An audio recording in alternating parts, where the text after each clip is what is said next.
Bonjour à tous et bienvenue sur Afrique Sport pour la matinale du samedi 17 octobre 2020. Nous débutons la dose d'infos du matin avec la Ligue des champions CAF.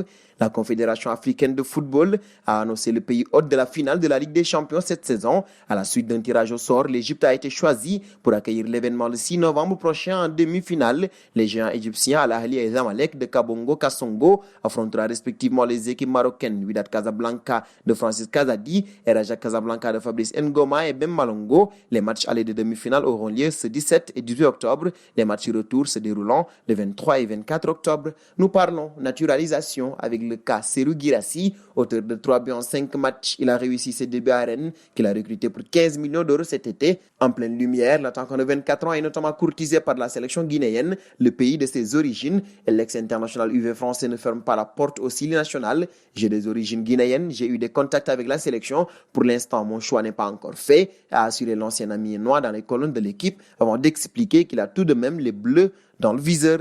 Et de René à un autre, nous passons à Mbaïna, proche de rejoindre la Saint-Etienne en prêt dans les dernières secondes du mercato. Mbaïna est finalement toujours un joueur du Stade Rennais. Les agents du joueur de 25 ans auraient en partie été trop gourmands pour conclure l'affaire. Quoi qu'il en soit, l'attaquant sénégalais va devoir se remettre en marche avec le Stade Rennais où, dans le même temps, s'est mis à flamber. Serhou Guirassy d'ailleurs. Julien Stéphan a donc du pain sur la planche s'il veut faire cohabiter ces deux talents à la pointe de l'attaque bretonne, d'autant que Serhou Guirassy met la pression à Mbaïna.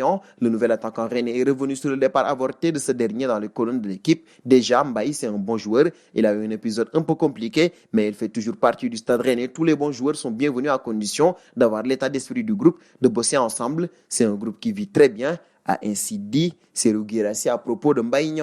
Seconde partie avec Griezmann, dont la déclaration visant Koeman a fait grand bruit en Espagne. Les journalistes catalans ne se sont pas privés de poser la question à Ronald Koeman lors de sa conférence de presse se tenant avant la rencontre Getafe FC Barcelone. Et l'entraîneur du Barça a été très clair dans sa réponse à Griezmann, rappelant qu'il était le boss dans le vestiaire. Chacun est libre de dire des choses. J'ai parlé avec Antoine, mais pas de ce qu'il a dit. Nous avons parlé de son positionnement et de son rendement. Je lui ai dit que je cherchais la meilleure formule pour l'équipe et que je pensais que sa position était celle de l'ailier droit avec la liberté de rentrer à l'intérieur. Il peut aussi jouer 10 ou 9, mais à la fin, c'est moi qui décide de ce qui est le meilleur pour l'équipe. Ensuite, chaque joueur doit être le plus performant possible. Pas sûr que c'est le genre de réponse que Griezmann attendait, mais le Français reste déterminé à réussir au FC Barcelone.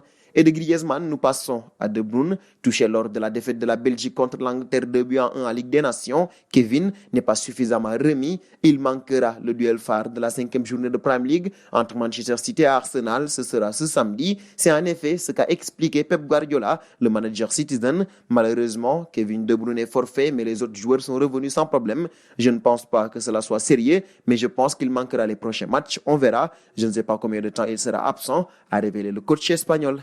Dernier point du journal avec un ancien de Manchester City d'ailleurs. Arrivé en fin de contrat à West Ham, Pablo Zabaleta a décidé de mettre un terme à sa carrière à l'âge de 35 ans. Le latéral droit argentin, passé par l'Espagnol de Barcelone et Manchester City, l'a officialisé via son compte Twitter.